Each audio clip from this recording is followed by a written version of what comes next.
जलाता है, इसी ने भ्रष्ट किया, इसी ने मार्ग से गिराया, और यही इतना जलाता है कि फिर निरुत्साहित कर देता है, भगवत मार्ग में चलने लायक नहीं रखता है। बहुत कृपा पात्र और सुजान उपासक वही है जो इस दुष्ट की दुष्टता को पहचानता रहे। बाहर कोई शत्रु नहीं है, बाहर कोई हमारा कुछ नहीं बिगाड़ सकता। हमारा बिगाड़ने के लिए पर्याप्त है हमारा मन।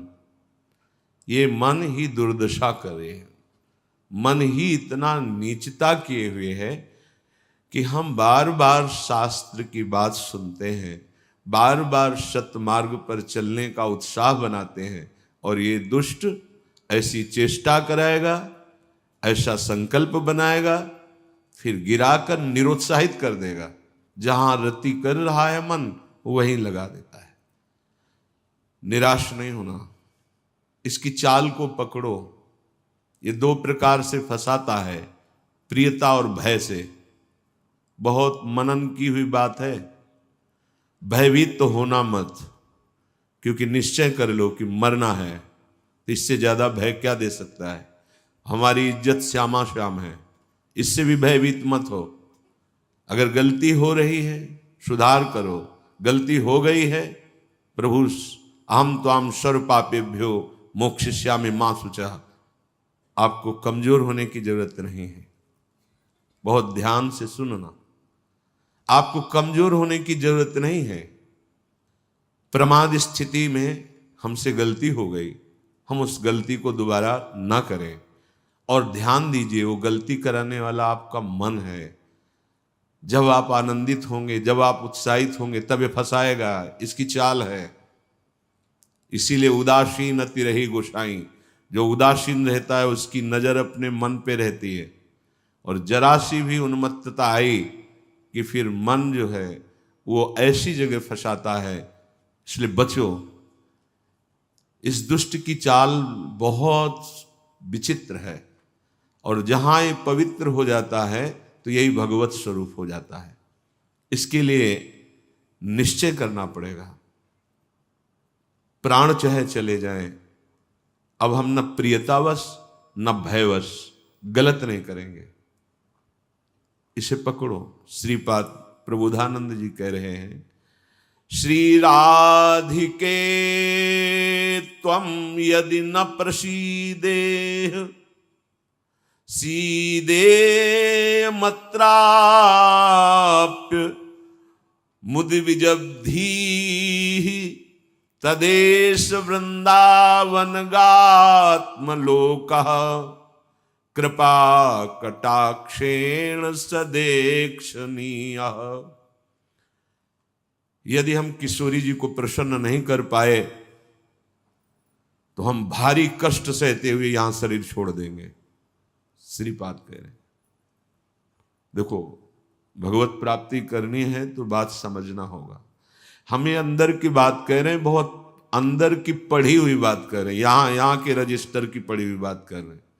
ये बहुत दुष्ट मन है, बहुत दुष्ट। पूरे जीवन इस पर विश्वास न करें। यहां की पढ़ी बात कह रहे हैं, हृदय की बात को कह रहे हैं, खूब सूक्ष्मता से चिंतन की हुई बात कर रहे हैं। भक्ति के आनंद का जहां उल्लास प्रकट होता है वहीं खसक जाता है, बचा के निकलता है, और प्रियता या भय दिखा करके फंसा देता है। मत भयभीत होना, इससे बिगाड़ तुझे जो कुछ बिगाड़ना है। जो कुछ अब हो, अब गलत नहीं करेंगे, भयभीत मत होना। और प्रियता तो है ही नहीं, कौन प्यार करता है? प्रियता तो है ही नहीं। ये केवल प्रियता का भाव दिखाकर हमें परम प्रिय प्रियाजू से बिलक करना चाहता है। इतने बड़े महापुरुष जो ब्रह्मबोध संपन्न है, बहुत बड़ी स्थिति होती है ब्रह्मबोध, कोई साधारण बात नहीं है। वो जब इस प्रेम रस मार्ग का रसास्वादन वृंदावन रस का हुआ तो वो उनको थोड़ी जरूरत रह गई अब प्रेम की। ये हमारे लिए श्लोक लिखा हुआ है। महापुरुष जन जो अपने अनुभव वर्णन करते हैं वो हमारे लिए वर्णन करते हैं। कह रहे श्री राधिके त्वम यदि न प्रसीदे, यदि मैं आपको प्रसन्न नहीं कर पाया इस जीवन में, तो कह रहे हैं आप बहुत कष्ट सहते हुए पीड़ित चित्त के द्वारा मैं अपना देहावसान कर दूंगा, देह छोड़ दूंगा, पर आपसे विपरीत आचरण नहीं करूंगा। बस यहां रुकना होगा, यहां पकड़ो, यहां बैठा लो हृदय में बात। इतना बहिर्मुख हो चुका है उपासक कि वो पकड़ ही नहीं पाता है अपने अंदर की कमी को। वो अंदर ही अंदर वो खोखला करके, निराश करके बस केवल जीने में लगा देता है। खाया पिया सोया खेला कूदा, समय कट रहा है, बढ़िया है। नहीं भाई, ये बहुत दुष्ट है मन। बार बार इसलिए कह रहे, इस पर कभी विश्वास न करो। जब तक शरीर का होश है तब तक सबसे बड़ा दुश्मन हमारा मन है, दूसरा कोई दुश्मन नहीं।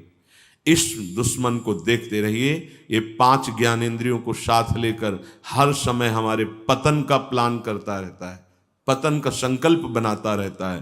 ये बहुत नीच उतर गया है। इसे उच्च चढ़ाने के लिए जो नाम, जो मंत्र, जो आश्रय है, उसको इस कोट से लेना होगा कि यदि आप प्रसन्न नहीं हुई लाडली जी, तो भयानक पीड़ा और कष्ट सहते हुए जानबूझकर हम अपना शरीर यहां छोड़ देंगे आपके धाम में, पर आपके विपरीत आचरण नहीं करेंगे। प्रतिकूलस्य वर्जनम। श्री वृंदावन में हमें आपका कृपा कटाक्ष चाहिए, आपका साक्षात्कार चाहिए, आपकी प्रसन्नता चाहिए। नहीं तो अपने जीवन को कष्टमय रखते हुए यहां प्राण त्याग देंगे। भाव समझो, जब इतना दृढ़ निश्चय हो जाएगा तो कोई हमें परास्त कर ही नहीं सकता। ये हमारा मन ही हमको परास्त करता है। एक बार नहीं, लाखों बार इसको देखा है। जहां भक्ति का आनंद उल्लसित हुआ, ताए निकल पड़ा, क्योंकि देख रहा है असावधान है। इस समय ये आनंदित है, असावधान है, और वो कहीं प्रियता या भय दिखाकर फंसा देता है। अब वो जो आनंद था वो गुप्त हो जाता है। जो एक उल्लास बड़ा था, फिर वो निराशा, फिर हताश। अच्छा उपासक है तो उसको लगने लगता है क्या करूं, जीवन नष्ट कर दूं, ऐसा लगने लगता है, क्योंकि वो लक्ष्य की तरफ बढ़ना चाहता है और मन उसको फुसला करके ऐसे गिरा देता है कि वो निराश होकर देखता है अब क्या करूं, अब कहां जाऊं। पहली बात, निराश नहीं होना है। जिस समय आपकी भक्ति का आनंद उल्लास से युक्त हो, उस समय आपको उदासीन होने की जरूरत है, प्रसन्न होने की नहीं जरूरत है। ये आंतरिक बात कह रहा हूं, सावधानी की। उस समय बिल्कुल निरीक्षण मन के ऊपर ही होनी चाहिए, पूरी दृष्टि, क्योंकि उसी आनंद उल्लास में भागेगा, निकलेगा विषय सेवन के लिए, क्योंकि आपको गिराना है, उसका काम है गिराना। बाहर कोई गिरा नहीं सकता, अंदर से अपना बड़ा भारी शत्रु मन है, यही गिरा रहा है। उदासीनता जिस साधक के जीवन में नहीं, वो आगे नहीं बढ़ पाता है। उल्लसित नहीं होना, अंदर उल्लास, तो पूरी की पूरी एकाग्र दृष्टि मन पर। कहीं हमारा मन उल्लास में के छिद्र से भागकर कहीं फंसाने तो नहीं जा रहा है। हमने देखा है इसको 2 तरह से फंसाता है, एक प्रियता और एक भय। भय मान सम्मान, यश कीर्ति, लोक लज्जा, इसका, और प्रियता कि हमें बहुत प्यार करता है। 2 स्थिति में मन भागता है और साधक को गिरा देता है। तो साधक का निश्चय होना चाहिए कि अब या तो प्रियाजू की मुस्कान, नहीं तो प्राणों का समर्पण। अब सौदेबाजी मन से नहीं होगी। अब हम जलने के लिए तैयार हैं। अब हम सौदेबाजी नहीं करेंगे कि है मन प्रसन्न हो जाए तो भजन में सहयोग करेगा। ये नीच कभी नहीं करेगा सहयोग। इसको तो जलना ही होगा, बिना जलाए आगे नहीं बढ़ सकते।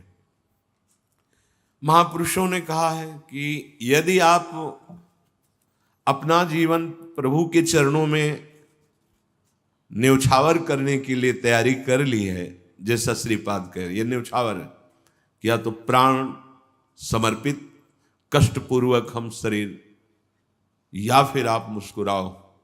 बीच में हम स्वीकार नहीं करेंगे इस मन की मनमानी आचरण। बहुत निकृष्ट है, बहुत रुलाया है, बहुत परास्त करता है। पूरा जीवन हो गया है इसको लगाते ही लगाते, तो इसको पढ़ पाए हैं कि हाँ ये है क्या चीज, बहुत नीच प्रवृत्ति है इसकी। एक क्षण तो ये वैराग्य की स्थिति में, एक क्षण में आपको लगेगा भगवत प्राप्ति की स्थिति, और एक क्षण में इतनी गंदी स्थिति पैदा कर देगा कि लगेगा अभी तक जीवन में कुछ हाथ ही नहीं आया। साधक की धज्जियां उड़ाता रहता है मन। और गुरु कृपा पात्र जो चाल इसकी समझ गया, हर चाल पे वही लगाम खींच दी, बच गया। नहीं, बहुत नीच प्रवृत्ति का है ये। अगर इसको समझ पाओगे तो आगे बढ़ पाओगे, नहीं तो निराशा पैदा करके भगवान से विमुख कर देता है।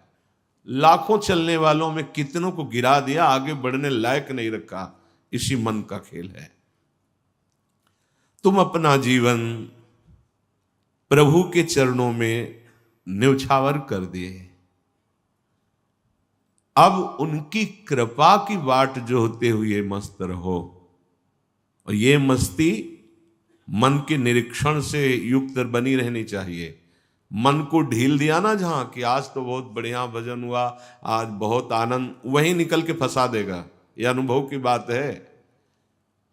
आनंद की उमगन में इसके निकलने के चांस होते हैं। वो उसी, जब साधक आनंद उमगन में होता है तब वो निकल कर किसी विषय में उसे बांध देता और उस आनंद को खा गया। जो आनंद उल्लास था, अब वो पश्चाताप की आग जल रही है। अब फिर उसको लगता है इतने दिन मेहनत करने के बाद तो इतना हम चढ़ पाए थे, फिर मुझे गिरा दिया। फिर वो निराश होने लगता है। शोक, विषाद, दुख, क्लेश, कष्ट, संताप, भय, उद्वेग ये प्रदान करता रहता है। इसके सामग्री क्या है मन की? इसके अनुकूल चलोगे तो क्या देगा मन? कह रहे हैं शोक पक्का, पर पकड़ में तो है नहीं। ये बहुत खिलाड़ी है, खेल करके और ऐसे तदात्म में बैठा है। तदात्म में कि पीटोगे किसको? तदात्म, तुम्हें तदात्म कर लिया है। अब उसको दंड कहां से दोगे? दंड तो तब दे जब दृष्टा बने ना। वो तो तदात्म कर लिया है। अब जब कुछ नहीं समझ तो आज से भोजन नहीं करेंगे, उसमें कुछ फर्क नहीं पड़ना। वो इतना बलवान, उसको कोई फर्क नहीं पड़ना। तुम 10 दिन के बाद जब भोजन पाओगे तब तुम्हें वहां फिर खड़ा कर देगा जाके, जहां नहीं खड़ा होना चाहिए। ये सबसे बड़ा बंधन मन है। मन ही मोक्ष का कारण है, मन ही बंधन का कारण है। ध्यान दीजिए, जब आपने अपना जीवन प्रभु को समर्पित कर दिया, भगवत प्राप्ति का निश्चय कर लिया, तो अब तुम्हें मन से सावधान रहना है। और किसी से कोई दुश्मन नहीं है। कोई हमें भ्रष्ट नहीं कर सकता त्रिभुवन में। कोई हमारा किसी भी तरह से आनंद का नाश नहीं कर सकता। एक दुश्मन है, वो है मन। ये बहुत अनुभव की बात कहते हैं। जिसने मन पर सदैव निरीक्षण दृष्टि रखी वो आगे बढ़ गया। और जो आनंद में, सम्मान में, प्रियता में, वाहवाही में चूक कर दिया, वहीं मन प्रवेश करके माया में आपको नष्ट कर देगा। लक्षण मन के पास क्या है खजाने में? जब मन के आप अनुकूल चलेंगे, मन के अनुकूल, तो आपको क्या देगा? शोक, विषाद, दुख, क्लेश, कष्ट, संताप, भय, उद्वेग, ये आपको देगा। अगर आप प्रभु के अनुकूल चले, मन जितना आपको आकर्षित करे भोगों के, उसको डांट के उसकी बात ना सुनकर प्रभु के अनुकूल चले, तो इनमें से कोई भी दोष आपके अंदर नहीं रह जाएगा। ना आपके अंदर शोक होगा, ना विषाद होगा, न दुख होगा, न क्लेश, न कष्ट, न संताप, न भय, न उद्वेग, कुछ नहीं रहेगा। निश्चय, ये बात निश्चय समझ लो, सारा का सारा मन का एक खेल है। जो सब दुखी हैं, सब परास्त हो रहे हैं, सब जल रहे हैं, उसका कारण मन है। ये मन प्रत्येक श्वास यदि अपने प्रभु के सुमिरन में अर्पण कर दी जाए और मन की बात ना मानी जाए तो प्रसन्नता बढ़ने लगे। स्वाभाविक 2 बातें कह रहे हैं। पहली बात तो हर श्वास में नाम जप चले। दूसरी बात, मन की बात नहीं माननी है। इससे लड़ना पड़ेगा। बिना लड़े कोई परमार्थ का योद्धा विजयश्री प्राप्त नहीं कर पाता, और ये बहुत रुलाता है, बहुत दुख देता है। यही यही प्रतिकूल हो जाता है। पहले फुसलाएगा आपको, तन्मय करेगा, इसे छू लेते हैं, इसे देख लेते हैं, इसे भोग लेते हैं, बड़ा सुख मिलेगा। और आपने यदि उसके अनुकूल कर लिया तो वही फिर शोक, विषाद, दुख, क्लेश, अशांति ये फेंकेगा। अब तन्मयता में वो तुम्हारे बैठ गया है, तुम उसको अपने तन्मयता में ले लिए, तो अब बाहरी दृष्टि रहती है, चलो फिर आज से अन्न नहीं खाते, आज से मौन हो। कुछ फर्क इस पर नहीं पड़ेगा तुम्हारे मौन से, तुम्हारे अन्न त्याग से। इस पर एक बात केवल, इसकी बात माननी नहीं है, बस। हम ये सब करके देखे हैं, कई वर्ष अन्न जुबान में नहीं, आलू गुड़ जो मिला गांव, कुछ फर्क इस पे नहीं पड़ता, ये सब करके देखा है। बस चतुर सावधान वही जो हर श्वास नाम जप करके इसके खिलाफ रहता है। अब देख लो इसकी खिलाफत करना कितना कठिन बात है। मनोवेग है ये, इस वेग को जो सह गया उसको महात्मा, टूट गया वही दुरात्मा बना देता है। बहुत निंदनीय आचरणों से युक्त है मन। आप देख लो, अगर इसको सुधारना चाहते तो इसके खिलाफ कमर कसनी पड़ेगी आपको, जबरदस्ती इसको भजन में लगाना पड़ेगा और इसकी बात नहीं माननी होगी। नाम में बड़ी सामर्थ्य है। मतलब ये जो हम कह रहे हैं, अब कैसे तुम्हें स्थिति कैसे बताएं, ये बड़ी ऊंचाई से गिरा देता है मन। ये कोई छोटी मोटी शक्ति नहीं है मन। इंद्रियाणाम मनुष्यास्मि, ये भगवत स्वरूप है। ऐसा खेल रचा गया है माया का, ऐसा रचना रची गई कि अगर इसका सपोर्ट ना करो तो जीना मुश्किल है। ध्यान देकर देखो, सारा खेल तो इसी के अंतर्गत, और सपोर्ट करो तो जीना मुश्किल है। अब निकलो इस खेल से, निकलो तो परम पद मिल जाएगा। बस जिसने नाम जपा, हरिराम व्यास जी एक पद में कहते हैं, नियंता पतितन को हरि नाम। यही हमारे अंदर कमी हो रही है, इसीलिए हम हार रहे हैं मन से। हम इन सब बाहरी बातों को कोई महत्व नहीं देते। एक है, केवल एक, वही अनेक रूप रखकर तुम्हारे सामने आ रहा है, छुपा छुपी का खेल खेल रहा है। ये अगर मान सम्मान प्रतिष्ठा है, नाटक है माया का, कुछ इससे नहीं होने वाला। कोई इससे आत्म शांति नहीं प्राप्त होती, इससे आत्मानंद की अनुभूति नहीं होती। ये उपलब्धि ना मान ली जाए, हाँ कि बहुत ऐसा, ये सब स्वप्न है, स्वप्न है। वो एक जादूगर विविध रूपों में आके कह रहा है, पहचान, अगर मेरे मार्ग का पथिक है तो पहचान, मैं तेरे सामने हूं। तो पहचानना तो भूल जाते हैं। अरे बहुत बड़ा सूक्ष्म खेल है। जीत गए तो ब्रह्मा भी नमस्कार करेंगे, ये ऐसा खेल है। भगवत नाम में इतनी सामर्थ्य। हरिराम व्यास जी, नियंता पतितन को हरि नाम, उचरत ही मुह कुचरत कलिको, खोज न राखत श्याम, नियंता पतितन को हरि नाम। यदि श्वास श्वास, दो बातें भी पीछे बहुत ध्यान से सुनना। मन की बात नहीं माननी, इतनी सामर्थ्य आपको कहां से मिलेगी? बोले श्वास श्वास नाम जप करना होगा, इसी से विजय होगी। मन की बात नहीं माननी, वो हर समय विषय पेश करता रहता है। जैसे आप किसी होटल में बैठे हो तो पर्चा दे देते ना, आप बोलिए इसमें से क्या चाहिए, ऐसे हर समय पेश करता रहता है। पूरे त्रिभुवन में इसी का शासन चलता है, मन का। क्या चाहिए? आपने अगर किसी में भी दस्तखत कर दिए, शास्त्र विरुद्ध आचरण है तो गिरा देगा आपको। बहुत होश में, बहुत होश में। वो होश तब माना जाएगा जब हर श्वास आपका नाम चल रहा है। जो ही नाम आपकी जिह्वा में हर श्वास चलेगा तो मुंह कुचरत कलि को, ये जो कलि अभद्र वर्णत सहस, ये कामादिक दोष, इन सब के मुंह को कुचरता है हरि नाम। इसलिए और साधनों में प्रीति हो जाएगी, नाम जपने में नहीं होगी। और नाम जपने में हो गई तो आप जीत जाएंगे, जीत जाएंगे। हरस्य हरिनाम जपत जय। नाम आनंद प्रदान करते हुए आपको बचाता रहेगा, मन की चाल दिखाता रहेगा, उससे कैसे बचना ये युक्ति बताता रहेगा। खोज न राखत श्याम, फिर श्याम सुंदर की खोज नहीं करनी पड़ेगी।